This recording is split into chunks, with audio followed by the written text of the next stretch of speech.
Zawarawa a arewacin Najeriya sun roƙi majalisar manema ta ƙasa da ta ware musu kaso mai tsoka a kasafin aure na sabuwar shekara ta 2022. A cewar Zawarawan ta bakin mai magana da yawunsu na jihar Kano, ta ce daga 1 ga watan Janairun sabuwar shekara mambobinsu za su fara amfani da sabon samfurin hankali da kyau ƙiran Maiduguri. Bayan kwashe watanni a hannun 'yan sunkume, rundunar jami'an ɓoye na musamman ta yi nasarar ceto shafin Hausa Guy na Instagram, kuma tuni bayan duba lafiyar shafin ta koma bakin aiki na samar da sinadarin nishadi. A jiya kuma likafar shafin Hausa Citizen ta samu ɗaukaka zuwa matsayin backup.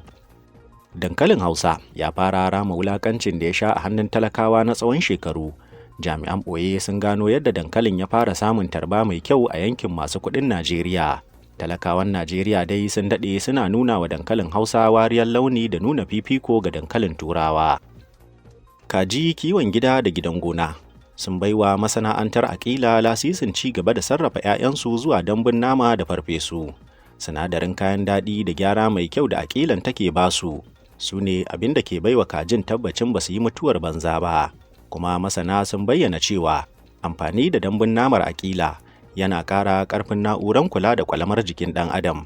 Don haka ku gaggauta yin odar naku ta wannan lamba. Dariya na sakan 30 a kowace rana sun ce yana tsaftace zuciya da ƙara kyan fuska. Don haka na bakku da waɗannan ku zaɓi ɗaya daga ciki ku gwada.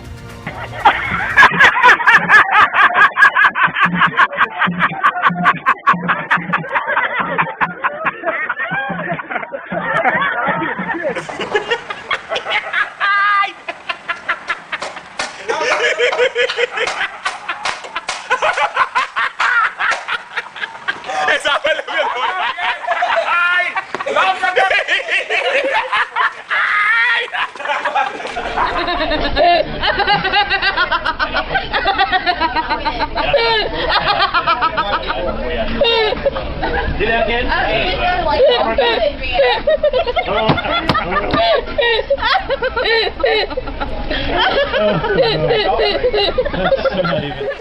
Like,